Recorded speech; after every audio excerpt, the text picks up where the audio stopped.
Make this.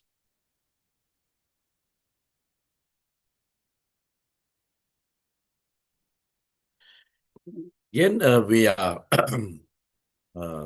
on Elijah and Elijah, and actually Elijah was now the mentor and Elijah was the mentee.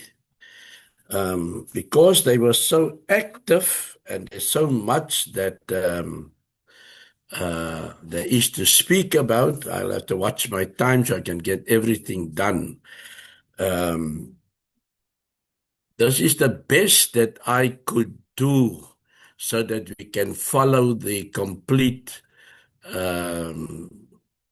history of Elijah. Now, Elijah was an Old Testament prophet. Elijah was also mentioned in the New Testament. And one day they were talking about Elijah that has to come. I mean, in the Old Testament, in Malachi, it's spoken of Elijah that will have to come. And then Jesus told them, Elijah has come. And he was referring to John the Baptist. That was then Elijah that had to come. And also on the Mount of Transfiguration, when Jesus was there with Peter, John, and James, they saw Jesus in talk with Elijah and Moses. And he's there where Peter said, Lord, it is good for us to have been here. We're going to build 3 tents, maybe tabernacles, and one for you, one for Moses, and one for Elijah. And then a voice came from heaven, this is my beloved Son, in whom I am well pleased. Listen to him.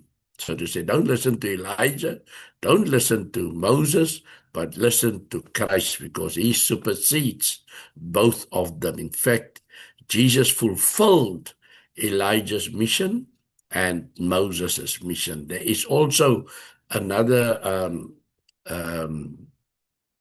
in the book of James, it will say that Elijah was a man just like us, just like me and you, and yet he prayed that it should not rain, and it did not rain.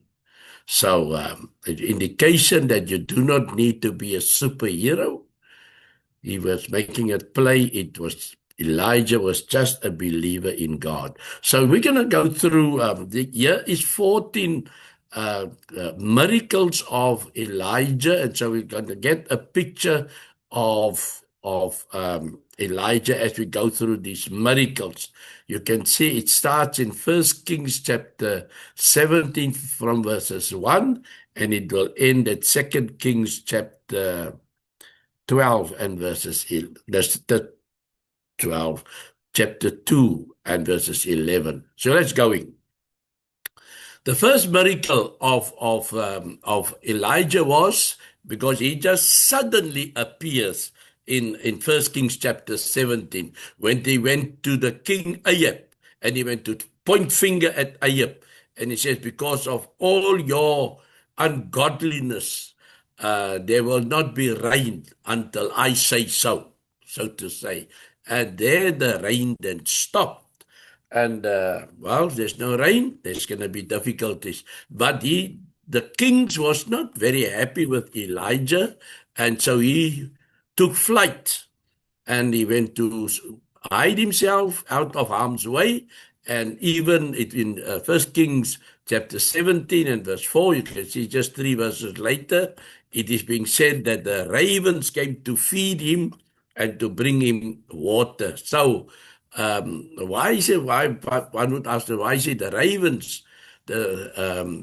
Because it's a bird that always brings all things to its nest. So he must have been near a nest of the ravens, and we know they are like bring all rubbish, if I have to put it, even to their nest. But in this time, they brought now like food and so on.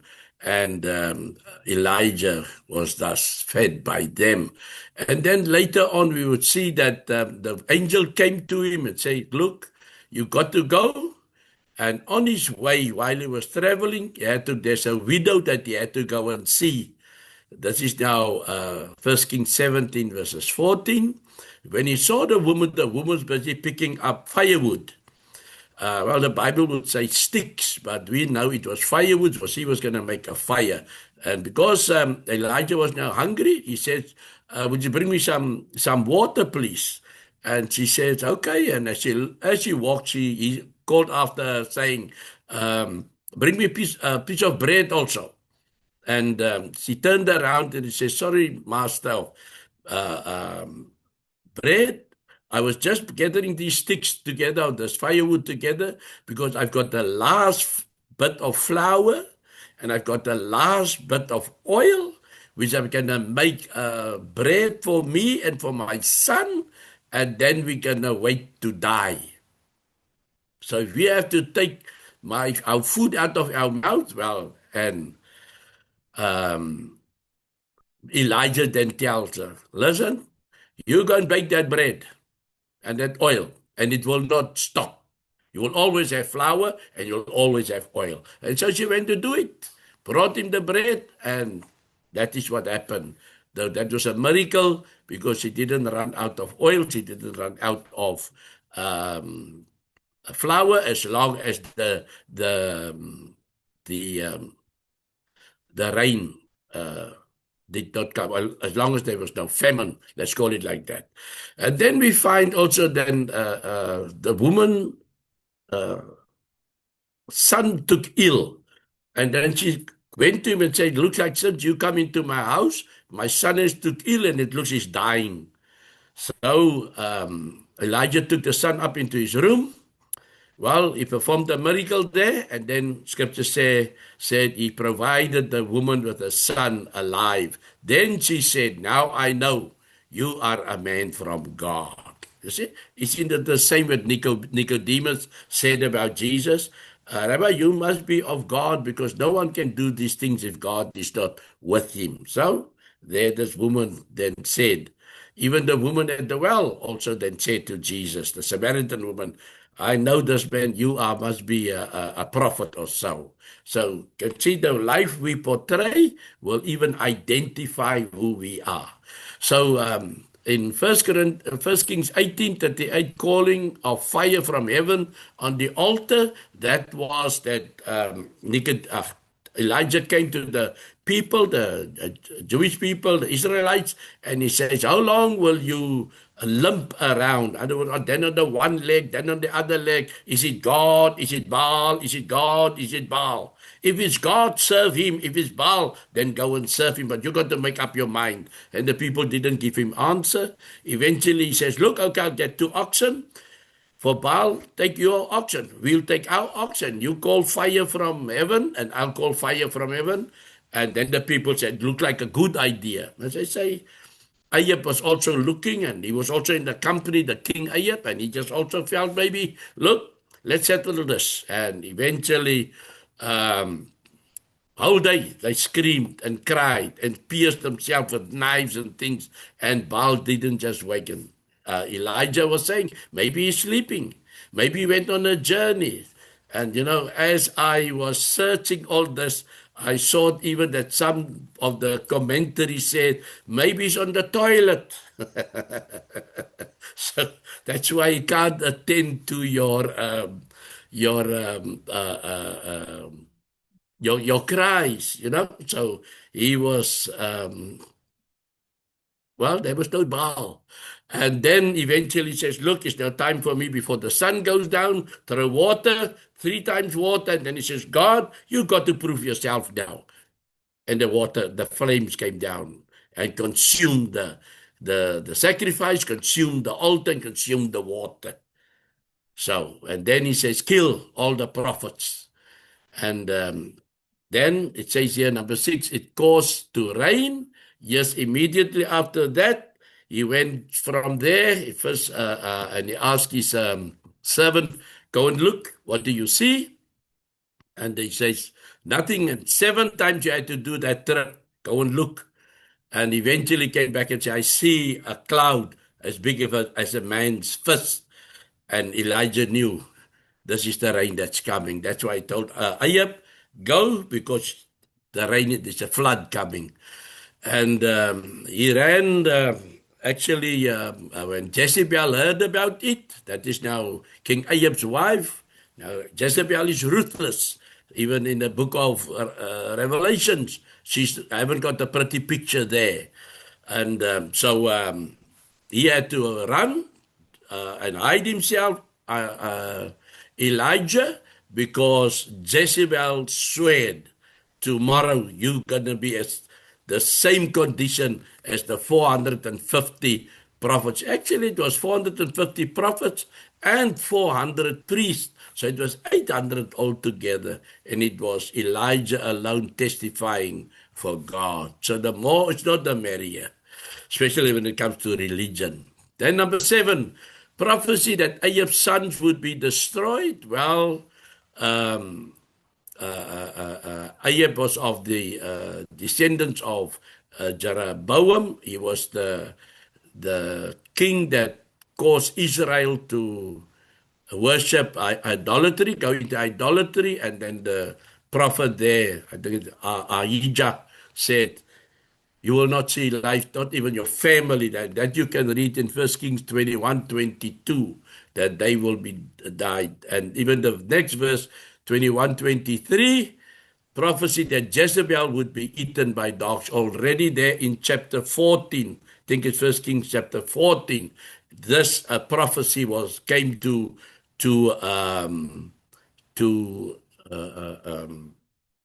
Jeroboam, because Jeroboam, if I just had to go there quickly, his son was dying. He says his wife must go to the prophet, but disguise yourself so they don't see you're the queen.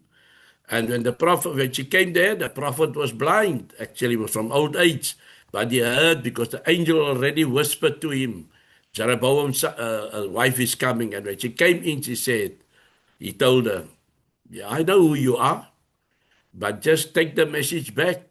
You guys are not in favor of God, so your son will die.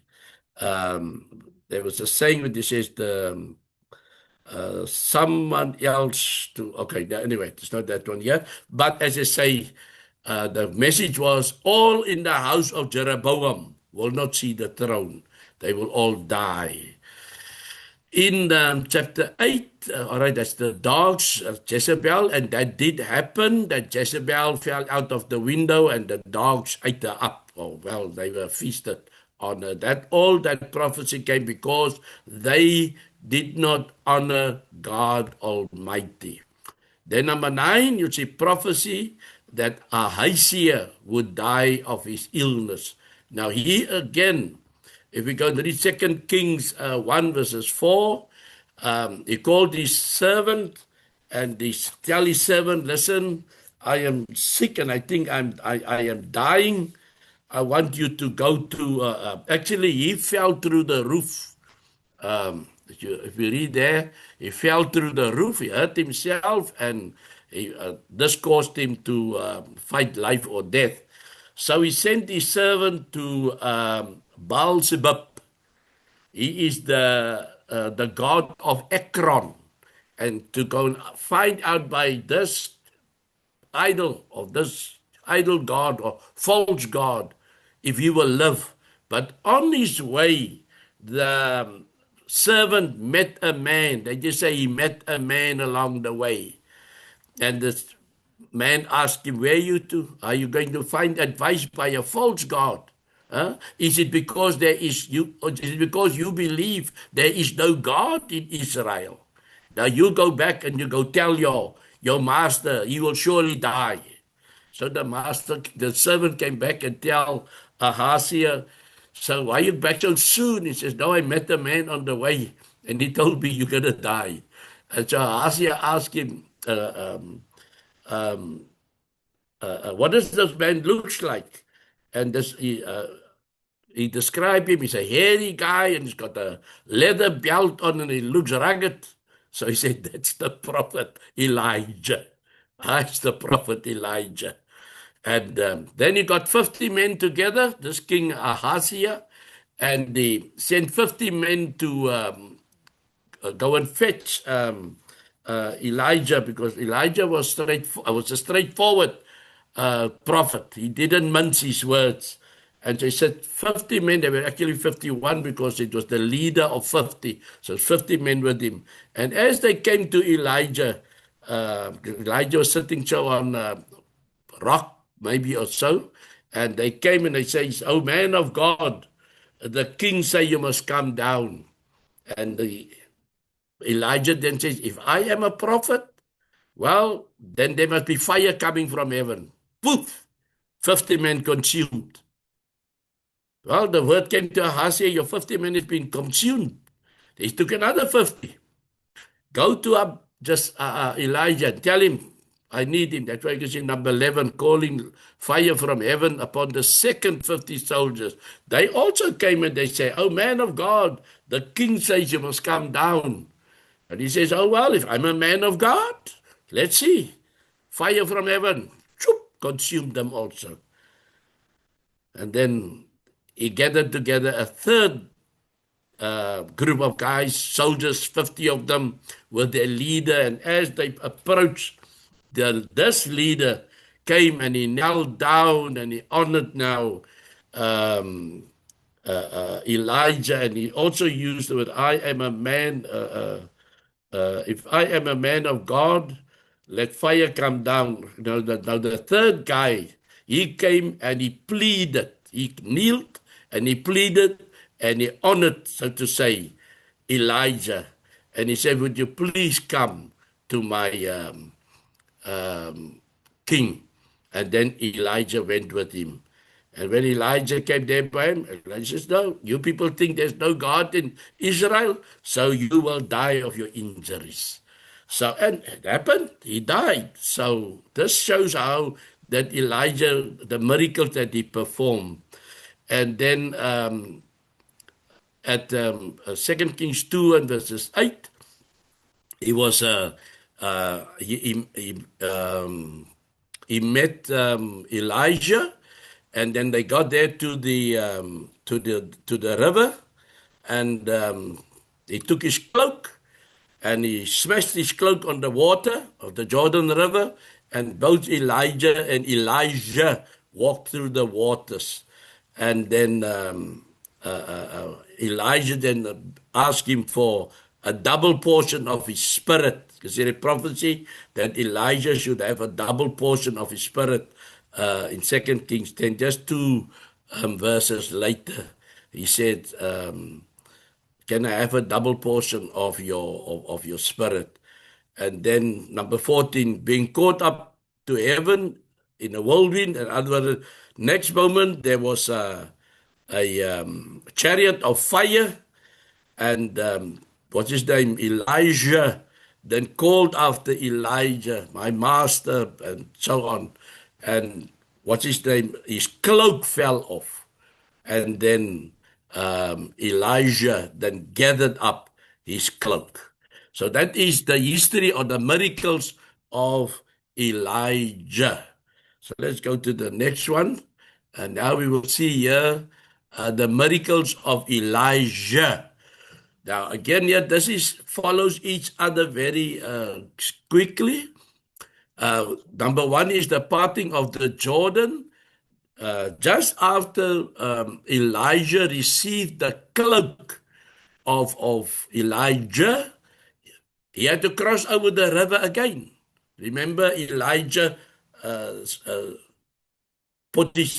smashed the water with his cloak, and the waters departed. And when Elijah now returned, he took that same cloak and he struck the water, and the water parted, and that gave him the assurance, "I received the power of Elijah." And we will see that if we just go to the next, that it is 28 miracles that he could do, perform, Elijah. That means he received a double portion of the power that Elijah had. Number two is healing of the waters. the men had to went to go and fight Moab, and after marching for 7 days, they were thirsty, no water for themselves and the animals, and they got to Elijah, and Elijah then said they must dig trenches. And so they started to dig trenches, and the next moment the valley filled up with water. And so there was enough water then for the animals and for the men to drink. Remember, they went out to war. Let me see, the curse of the she-bears. I just wanted to say here, let me just say, deception of, all right, I'll just get to that. But just hold this thought, healing of the waters. And let me just see if that is the one, or am I now confused? Where is my notes? Just let me just see, because I've got is that the one that they put the filling of the king of Israel, the king of Judah, and the king of Edom? They were thirsty, no water for the men and animal. King of Israel in despair. The king of Judah asked, is there no prophet around? Oh, okay, let me just follow my notes also here. The king of Judah then asked, is there no prophet here? And then one of the Israelites said, yes, there's Elijah. And now I know that he's a prophet because he used to pour water on Elijah's hands. And so we can find that there in the scripture, that where we are in the healing of the waters. And then number 5. All right, number 4 is the filling of the valley of waters. This curse of the she-bears is Elijah was walking, and he must have been bald, and then the children came out and mocked him, and then he cursed the children, and then the bears came out and they tore the children apart. And so that is the curse of the she-bears. And then again, number 4 is filling of the valley with water. I think this one here is let me just see, is he poured meal or flour into the waters, and then it, let me just see, I've got my Bible here ready, 2:21. Let me just see, because I know there's certain things and I didn't write it down. Okay, let me just go to filling of the valley of water. That is when they had to dig the trenches, and then the deception of the Moabites with the valley of the blood. Remember these 3 kings, the king of Israel, the king of Judah, and the king of Edom. They were now the thirsty ones, and the animals were thirsty. But and they were going to fight Moab. You can see here the Moab. You can see here deception of the Moabites. Now, this water was all laying on the floor. I mean, and so that when the Moabites came there, the reflection of the sun on the water, and they looked and they said, look, it's blood. So we think that there was already a war here. And the best thing for us is just to take care of ourselves and just flee. So that is how God intervened, by not just by giving them water, but also causing the Moabites to think this war is going to be costing our life, because this people has already killed so many people that the valley is full of blood. So they took flight. Number 6 is a miracle of the vessels of oil. Also, now there is confusion, because some of the miracles of Elijah is almost the same as what, remember I said, Elijah got this woman and he had to bake a bread, and then as long it was famine, her flour remained and her oil in the flask remained. But here also the miracle of the vessels of oil is that Elijah, as he was traveling, he met a woman, and the woman said, my husband is passed on, And my husband was a prophet, a son, like they called them the sons of a prophet. You see, and so he was. You can actually say Elijah is then the principal prophet, but under him there is many prophets also. Um, and so she said, my husband was a good man. He was a good prophet. He served you guys well. And then and the people that we must pay rent and all those things, and there's no income. And then Elijah told him, do you have oil?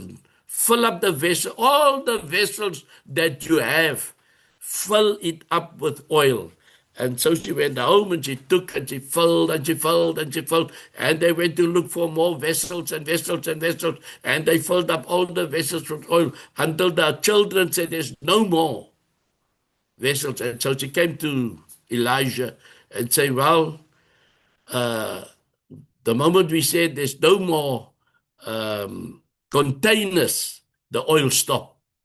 And then he says, okay, take all the oil that you've got, go and sell it, and so you can have an income, pay your rent, and pay whatever you need to pay. And so that's a miracle that was done by Elijah. Number 7, prophecy that the Shunammite woman would have a son. It was also, it seems like, Elijah also traveled a lot, but Elijah is also recorded. He was traveling and then he met this woman. And he always went in there and say, maybe drink a cup of coffee, have a lunch there, and go on his way. And then the wife told the husband, you know what, this man is a good man. Maybe because you see he's traveling, look like he's God-fearing. Maybe we must build a room onto our house and furnish it. And so they did that. Get a room for Elijah, furnish it with a bed and with a lamp and with a cabinet and so on. And so there was always a resting place for him. And then Elijah asked the servant, Gehazi, what do you think this woman needs? And Gehazi said, I think this woman needs a son because they've got no children and the husband is already old. And then, what's his name? Elijah then told her, listen, a year from now, you're going to have a baby in your arms, a son in your arms. And so it happened. And the history there is that the woman had a son, that you can see resurrection of the Shunammite son, is that the child became ill and a child died. And then she mounted a donkey and she chased after Elijah, where she found him. She said, I didn't ask you for a son. You promised me a son, and now the son is dead. And actually gave Gehazi his staff, and he says, go put it on the child. And Gehazi went up and down, and nothing happened. And then eventually Elijah went, and the child was restored to health again. So that is Elijah. Then number 9, healing of the goods. I just spell it like it's goods. This is, I didn't know what this is, but I went to research, and they say it's a hard kind of vegetable, like a pumpkin or a squash or something like that. So it is that kind of veggie that was here, but it was a wild veggie. And so they put it in the pot to eat, and they fell ill. And then they said there's death in the pot. And well, what's his name? Elijah then took, let me just see. Yeah, here is it what it says. He took some, they say meal or flour, and he put it in the pot. And he says, okay, that is out of the pot. You guys can eat it now again. So that was a miracle. Number 10, miracle of the bread. The guys came there and they said, there's too little bread. How are we going to make now with, and then also it's almost like the feeding of the 5,000, where Jesus made that everyone could have enough to eat. And then also here, the same thing happened in 2 Kings 4:43, that the bread became enough for all the men that were there. Number 11, healing of Naaman. That is a well-known not story, but history. That Naaman was a Syrian general, a successful general, and the little girl told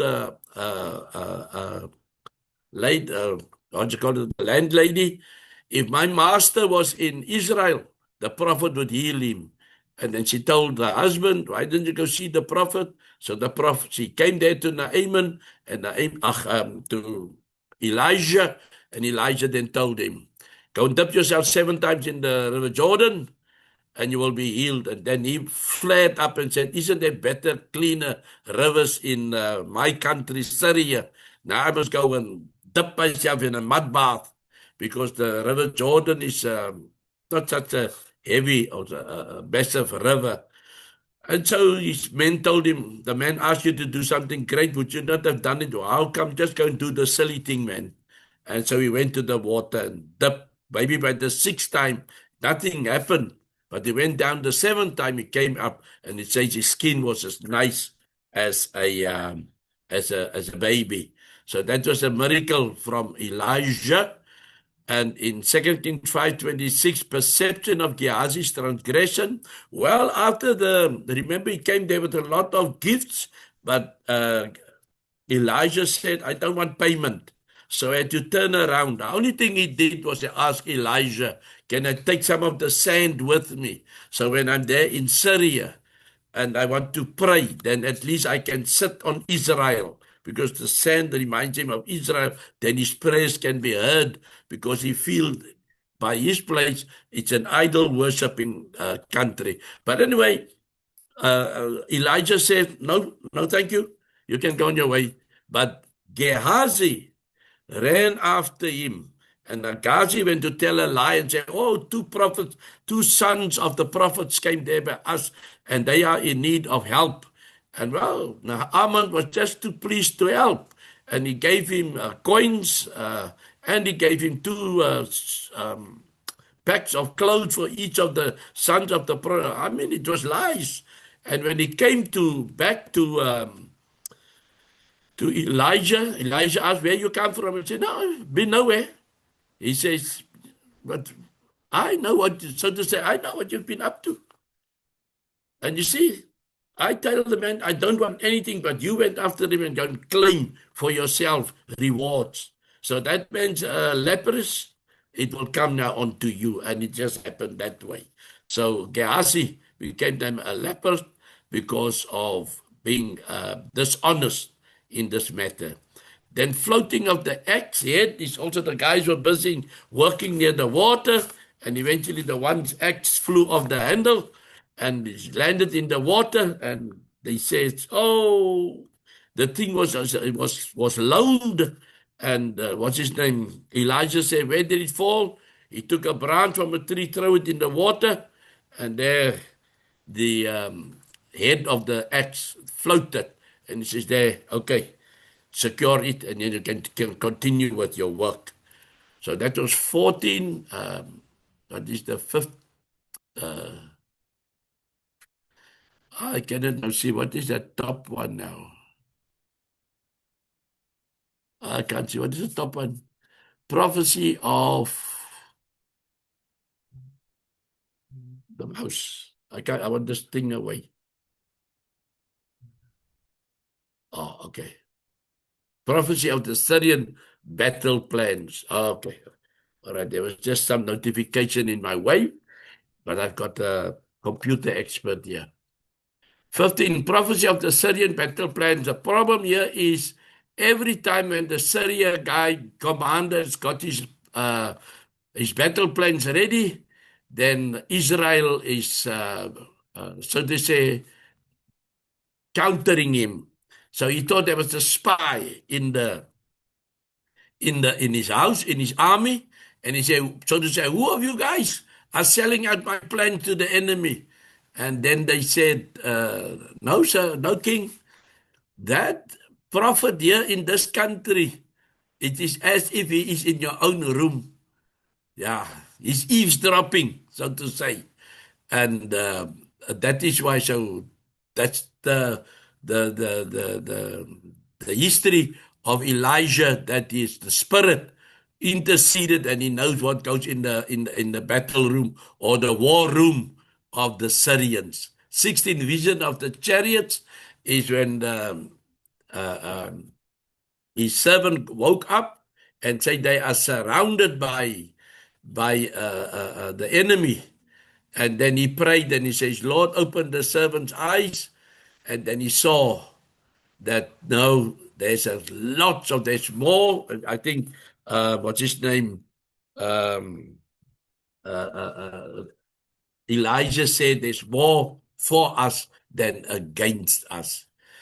Number 17, smiting the Syrian army with blindness. As they, the vision was that the servant saw, we not overcome. And he saw this vision that there is more of protection for him and, what's his name, Elijah. And then the Syrian army came down, but Elijah prayed that, and they was blind when they came. And they led this blind army excuse me, into Samaria and into the enemy realms, so to say. And when they prayed again, and then the blindness left them, they found themselves surrounded now by the Israel men. And the king asked, must we kill them all? He says, no, we're not going to kill them. We're going to feed them. And so they were fed food, and then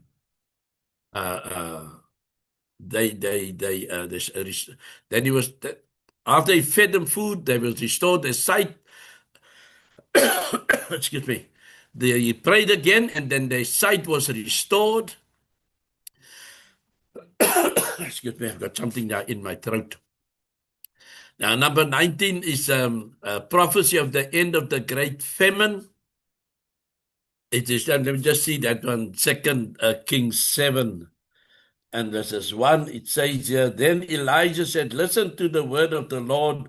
Thus says the Lord, tomorrow about this time a measure of fine flour shall be sold for a shekel, and 2 measures of barley for a shekel in the gates of Samaria. So after the famine, let me just drink.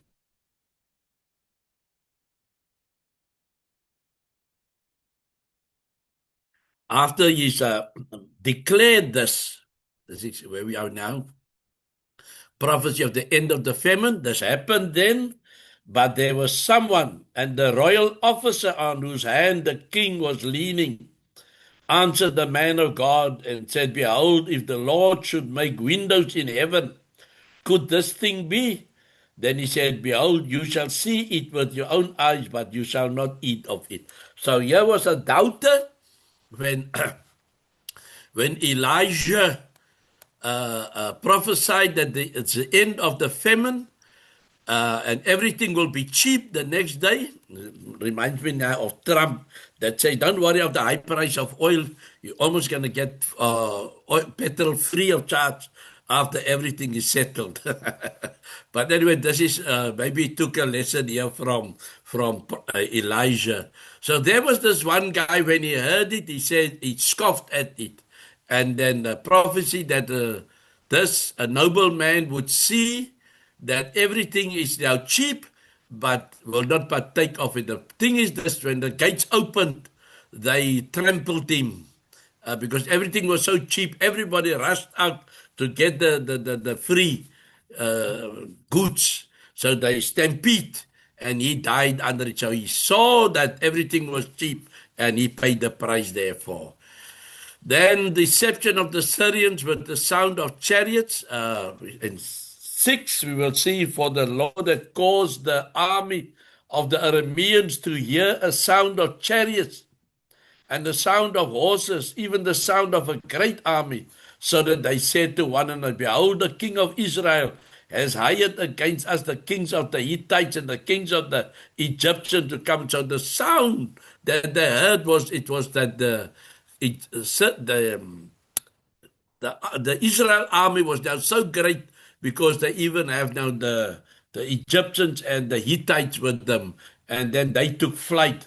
Therefore they arose and fled in the twilight. So deception of the Syrians with the sound of chariots, and then prophecy of the 7-year famine, 8 verses 1. It says, Now Elijah spoke to the woman whose son he had restored to life, saying, Arise and go with your household and sojourn wherever you can sojourn, for the Lord has called for a famine, and it shall even come on the land for 7 years. They also then prophesied that this woman must be the child which he restored by the woman that built a room unto him. And he warned her, take flight, get yourself in a safe place, and where there's plenty of food, so to say, because this place is going to have famine for 7 years. Number 23, prophecy of Ben-Hadad's untimely death, 8 verses 10.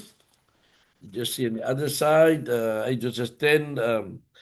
Then Elijah said to him, Go, say to him, you shall surely recover, but the Lord has shown me that he will certainly die. Now, let me just see who Ben-Hadad was also a king.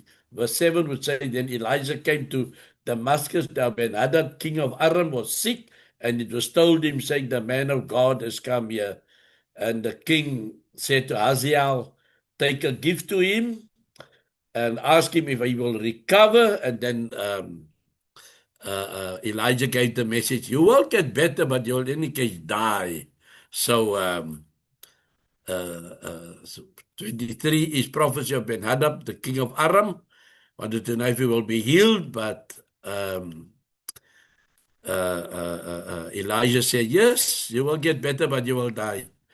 And then 24, prophecy of Hazael's cruelty to Israel. The 12th verse is, this is what, what's his name?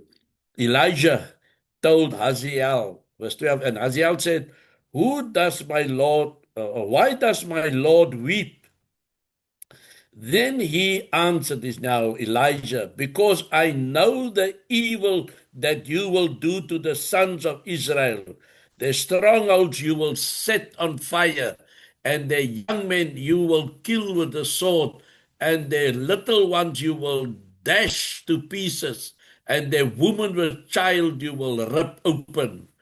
Then Hazael said, but what is your servant, who is but a dog, that he should do this great thing? And Elijah answered, the Lord has shown me that you will be the king over Aram. So once he's now calling himself a dog because he's nothing.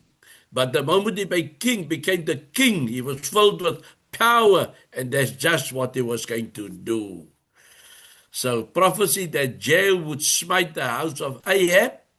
So Jehu also became king, and also Elijah gave his servant a bottle of oil and said, go to the house of Jehu and pour this oil over him, and then you just get going, the servant. And so there Jehu was made a king. He was anointed, and yes, he went to destroy the house of Ahab. That means even Jezebel and so on. Then the prophecy that Joash would smite the Syrians at Aspect, 2 Kings 13 and verses 17. If we read there, he says, and he said, open the windows toward the east, and he opened it, and Elijah said, shoot, and he shot, and he said, the Lord's arrow of victory, even the arrow of victory over Aram, for you shall defeat the Arameans at Aspect until you have destroyed them. So there Elijah went with Joash into a room and said, get your bow and arrow and shoot the arrow. And he said, this is what you're going to do. You're going to smite the Syrians at Aspec. So this, not Aspec, is Afek, sorry. And so this took place, 27, prophecy, what my time, almost time. Prophecy that Joash would smite Syria thrice, but not consume it. So, what's his name? Continuation of this, he shot the arrow. Then Elijah told Joash, now take your bunch of arrows and smash it on the floor. And they smashed 1, 2, 3, and he stopped. And Elijah said, you fool. You should have, so to say, smashed to the floor till I tell you to stop. I mean, that could have been 100 times. But now Elijah tells him, so you're only going to have 3 victories over Syria. So, that's what happened to Joash. Instead of smite till Elijah tell him to stop, he just did it 3 times. And the message was only 3 times you will have victory over Syria. And then the last one, resurrection of the man touched by his bones. So Elijah also come to pass from this life. They say verse 20, and Elijah died and they buried him. Now the bands of the Moabites would invade the land in the spring of the year. And as they were burying a man, behold, they saw a marauding band, and they cast the man into the grave of Elijah. And when the man touched the bones of Elijah, he revived and stood up on his feet. So these guys went to a burial site, and when they saw the enemy about to pounce on them, they took this dead man, threw him into Elijah's grave, and they get out of harm's way. And the man here, when he touched the bones of dead Elijah, he became Elijah. even in death,